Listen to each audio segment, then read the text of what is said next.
Selamat pagi adik-adik remaja yang sama dikasih oleh Tuhan. Jumpa lagi kita di dalam ibadah minggu hari ini. Bagaimana kabarnya? Luar biasa. Puji Tuhan kalau kita masih diberi kesempatan untuk bisa bertemu kembali untuk memuji memuliakan nama Tuhan.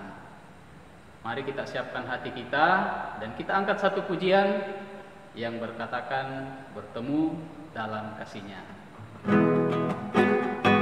Ayo semua bangkit berdiri, adik-adik yang ada di rumah, kita nyanyi dengan penuh semangat ya.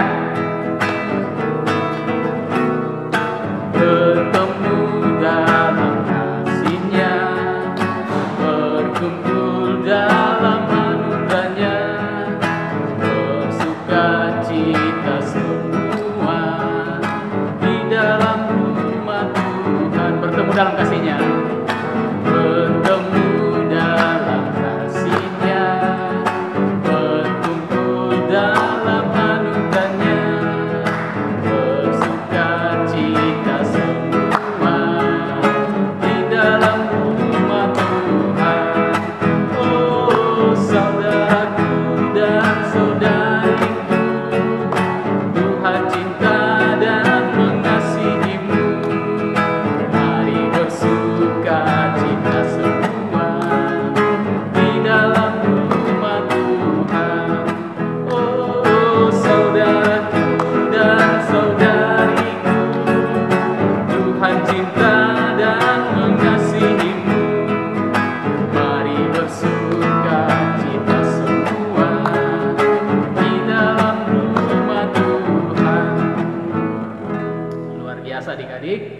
Sebelum kita membaca dan merenungkan firman Tuhan, mari kita satu di dalam doa, kita berdoa.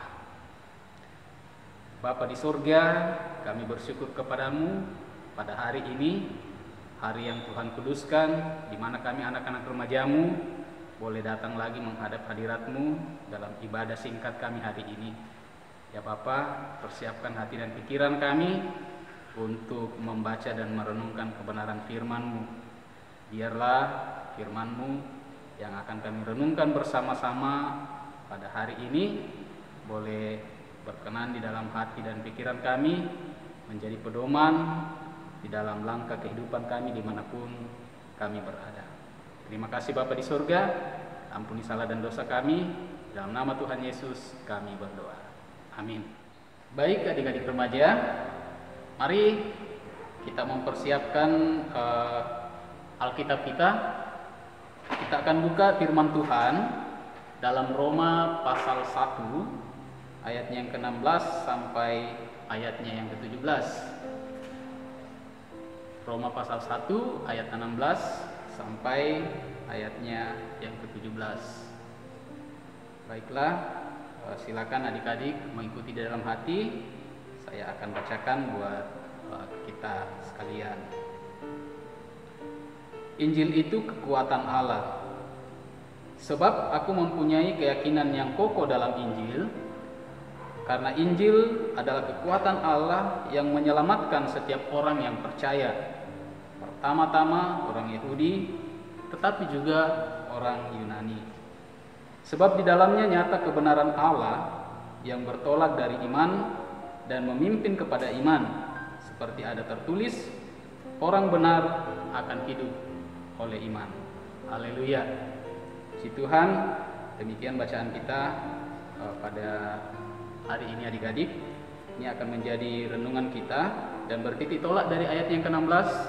Kita akan merenungkan firman ini di bawah satu tema, berita baik untuk semua. Berita baik untuk semua. Kalau di dalam ayat yang ke-16 tadi, adik-adik yang kekasih, itu ditekankan tentang Injil. Kenapa harus ada Injil?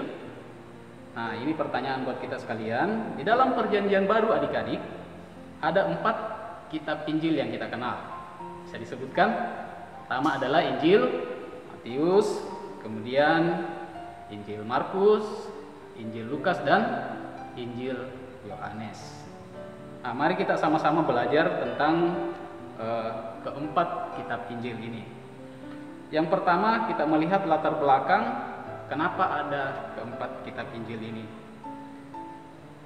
Injil Matius. Nah, kita lihat ya. Kalau adik-adik mau membuka, silakan dibuka di Perjanjian Baru, Injil Matius. Injil Matius ini adik-adik ditulis oleh seorang yang bernama Matius, ya. Seorang yang pernah bekerja di kantor pajak.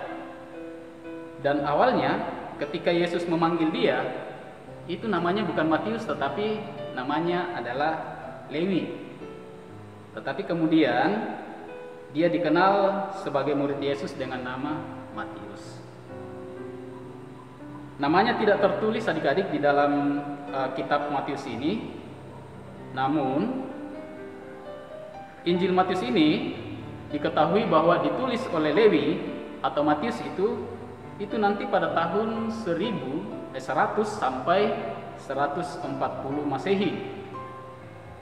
Jadi kitab Injil Matius ini ditulis oleh Matius sendiri atau tadinya bernama Lewi. Itu diketahuinya itu pada tahun 100 sampai 140 Masehi. Jadi ini informasi yang sangat penting buat adik-adik ya. Kalau misalnya ada pertanyaan ya ini bisa menjadi referensi.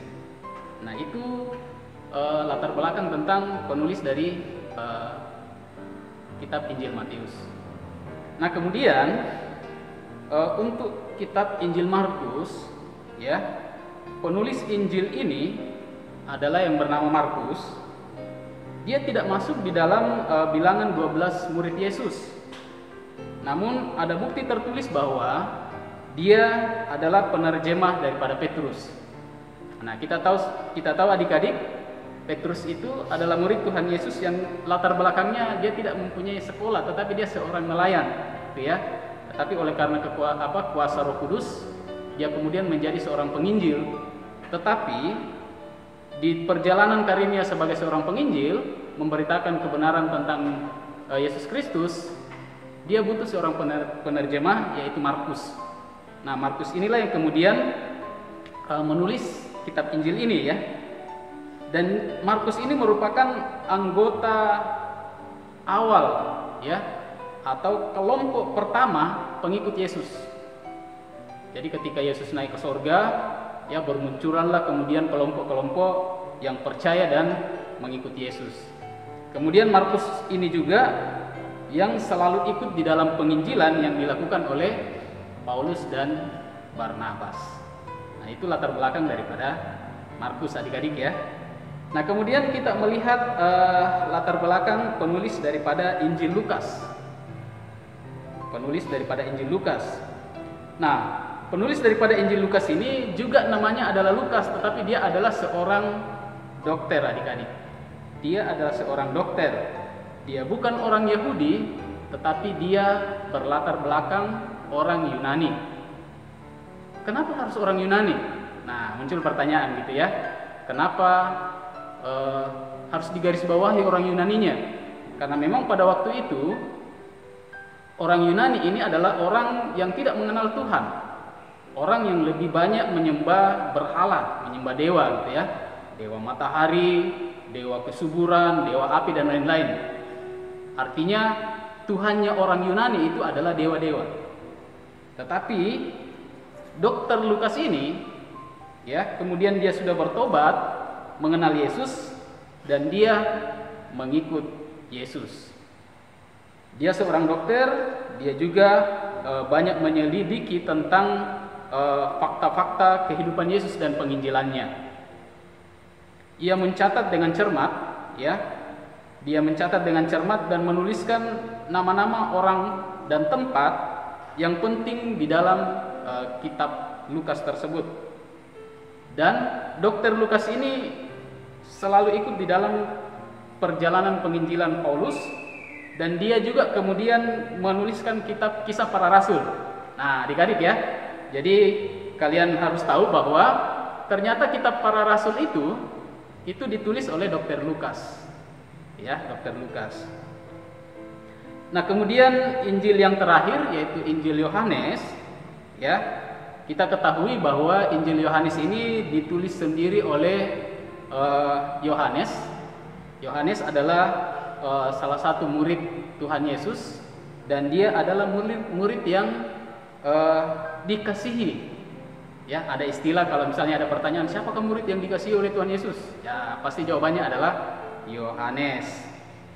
Nah, kelebihannya adalah Yohanes ini menuliskan dengan rinci betul perjalanan kehidupan Tuhan Yesus saat melakukan penginjilan, memberitakan tentang kabar keselamatan. Kenapa demikian? Karena Yohanes ini setiap saat berada bersama-sama dengan Tuhan Yesus. Ya, mungkin karena kebersamaannya selalu berbarengan dengan Tuhan Yesus di dalam perjalanan penginjilannya, itu ya, sehingga kemudian Tuhan Yesus sangat mengasihi dia. Dan kita ketahui juga bahwa ternyata Yohanes inilah yang kemudian menuliskan kitab Wahyu.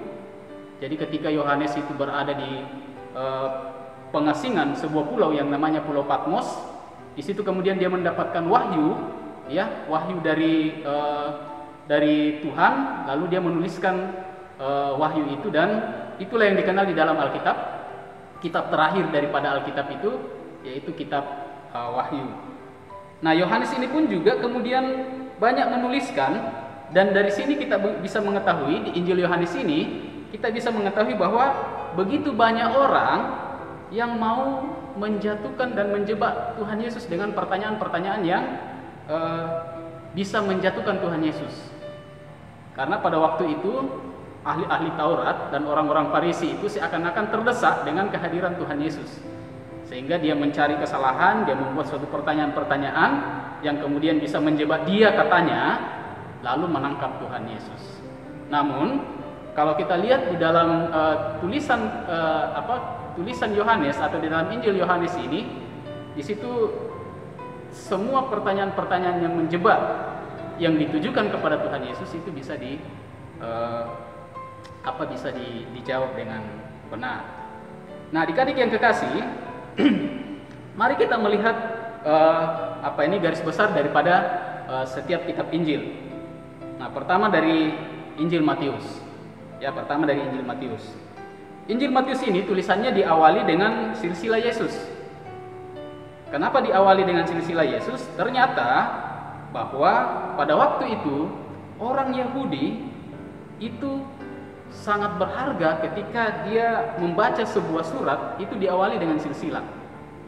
Makanya kenapa kemudian Matius itu mengawali tulisan kitabnya itu, Injilnya itu dengan menuliskan silsilah, dan itu bisa kita lihat di dalam Matius pasal 1 ayat 1 sampai 16.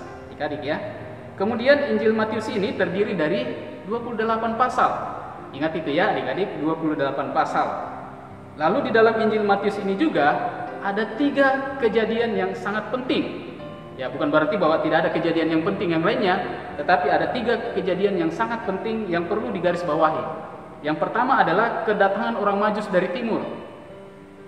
Orang yang tidak mengenal Tuhan, tetapi karena dia melihat bintang dan dia meramal bintang itu, lalu dia memahami bahwa akan ada raja yang luar biasa yang akan berkuasa yang lahir di Bethlehem.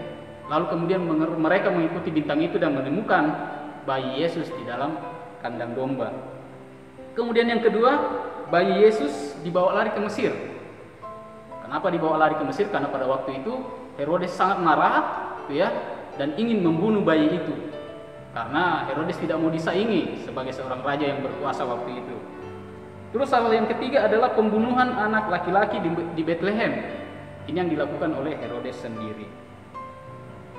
Jadi itu garis besar daripada Injil Matius. Kemudian garis besar daripada Injil Markus.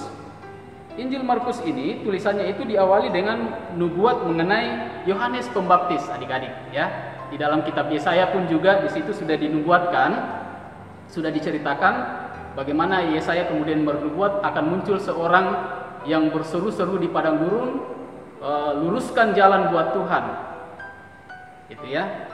Sehingga Markus ini mengawali tulisannya itu dengan nubuatan tentang Yohanes Pembaptis. Dan Markus membuktikan bahwa Injil itu ternyata sudah dipenuhi dengan kehadiran Yohanes Pembaptis. Nah, di dalam Injil Markus ini ada 16 pasal. Adik-adik ya, ada 16 pasal. Dan di dalam kitab ini dituliskan ada 4 mujizat pertama. 4 mujizat pertama yang Yesus buat pada awal tulisan ini. Yang pertama adalah Yesus mengusir roh jahat. Kemudian yang kedua, Yesus menyembuhkan banyak orang. Yang ketiga, Yesus menyembuhkan orang kusta. Dan yang keempat, Yesus menyembuhkan orang lumpuh. Itu garis besar daripada Injil Markus. Kemudian mari kita buka Injil Lukas adik-adik. Ya, kita buka Injil Lukas. Kalau sudah dapat, kita lihat di dalam Lukas pasal 1 ayat 1 sampai 4. Rupanya tulisan ini diawali pertama kali dituliskan itu ternyata bahwa Dr. Lukas menuliskan Injil ini itu ditujukan kepada Theophilus. Siapakah Theophilus ini? Rupanya Theophilus ini adalah salah seorang yang sementara belajar untuk dipersiapkan menjadi seorang penginjil yang luar biasa, adik-adik. Makanya supaya Theophilus lebih memahami tentang Injil, lebih memahami tentang perjalanan kehidupan Tuhan Yesus, maka Dr. Lukas ini harus mengumpulkan fakta dan bukti ya dengan teliti, dengan teratur agar Theophilus lebih memahami itu. Ya, sama juga dengan kita hari ini.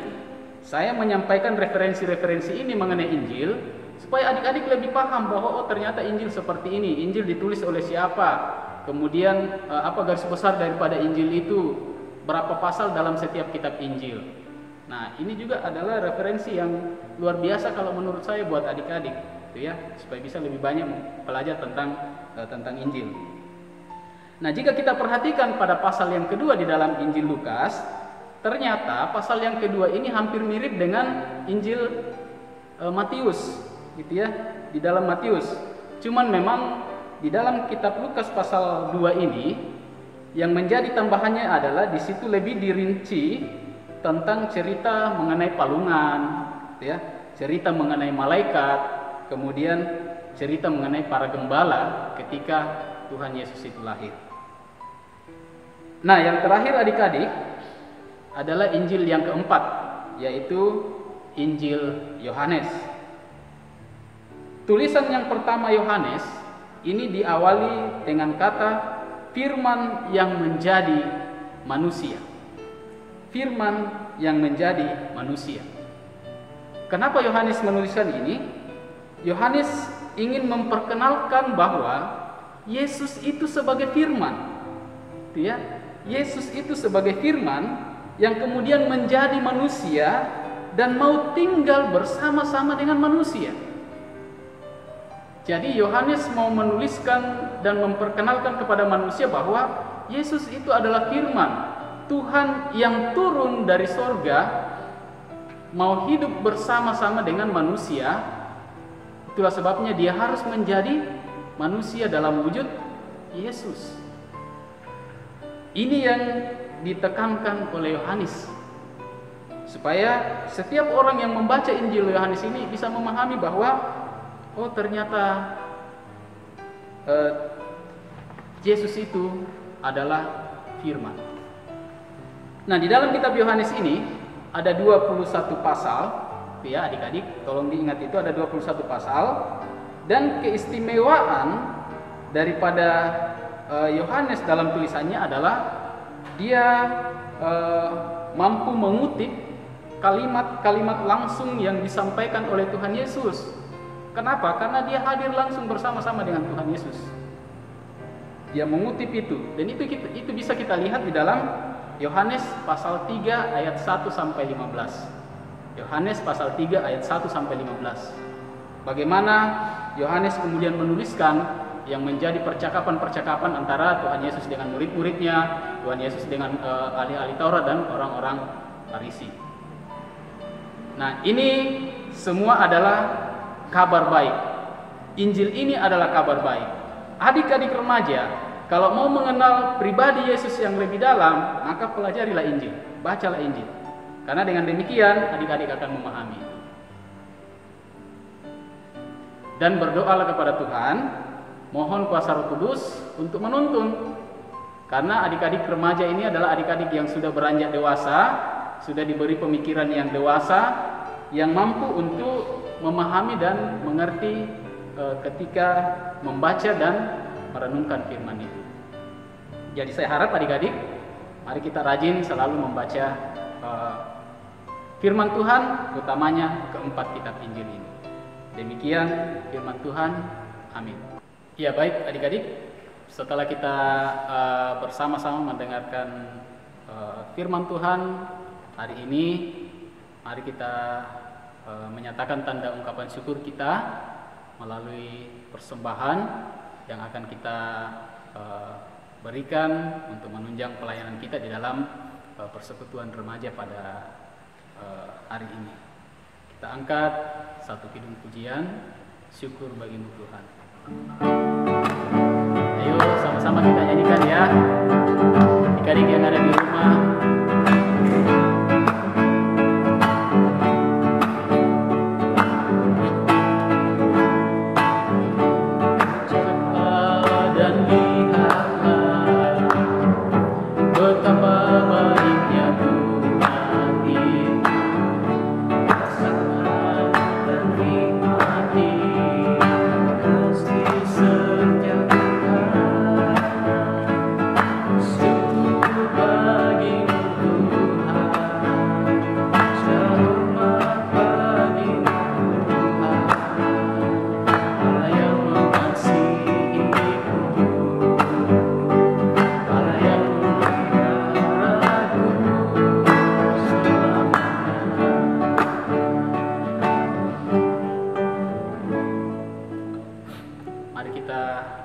Persembahan kita, dan sekaligus kita akan masuk di dalam doa syafaat. Kita akan tutup ibadah kita hari ini. Mari kita berdoa. Bapa di surga, kami bersyukur padamu pada hari ini, karena Tuhan begitu baik di dalam kehidupan kami. Tuhan begitu luar biasa, selalu memelihara kami, menuntun dan menyertai anak-anak remajamu untuk menjalani kehidupan sepanjang minggu ini. Terima kasih firman-Mu ya Tuhan, yang sudah memberikan pelajaran berharga kepada kami. Kami bisa memahami lebih jauh tentang Injil kebenaran-Mu yang boleh dituliskan oleh murid-Mu, oleh hamba-hamba-Mu, yang kemudian ini menjadi satu kekuatan buat kami. Ketika kami percaya, maka hal yang luar biasa boleh terjadi dalam kehidupan kami. Ya Bapa di surga, hari ini kami sudah menyatakan tanda ungkapan syukur kami melalui persembahan.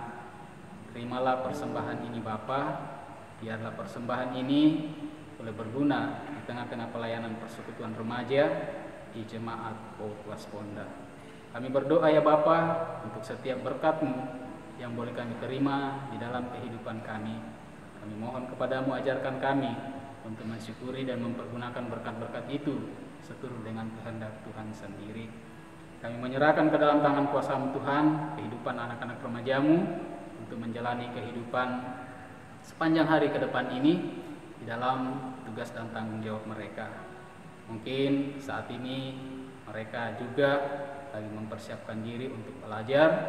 Tuhan, Engkau berikan kekuatan apapun yang dilakukan sepanjang minggu ke depan ini dalam tugas pelajaran mereka, baik mereka belajar dari rumah ataupun di sekolah atau melalui virtual ya Bapa.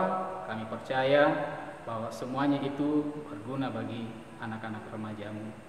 Berikan kekuatan kemampuan kepada kami, para pembimbing dan pengurus, untuk selalu setia di dalam melayani anak-anak remaja-Mu, sehingga ini hanya sukacita yang selalu terjadi di dalam kehidupan kami para pengurus dan pembimbing. Kami juga berdoa ya Tuhan, sekiranya Tuhan memberkati kakak-kakak pembimbing untuk minggu-minggu ke depan tetap boleh setia di dalam melaksanakan tugas pelayanannya. Terima kasih Bapa di surga. Inilah doa syafaat dan ungkapan syukur kami yang kami sampaikan hanya di dalam nama Tuhan Yesus, Tuhan dan Juru Selamat kami yang hidup. Amin. Ya, adik remaja yang kekasih, demikian ibadah kita pada hari ini.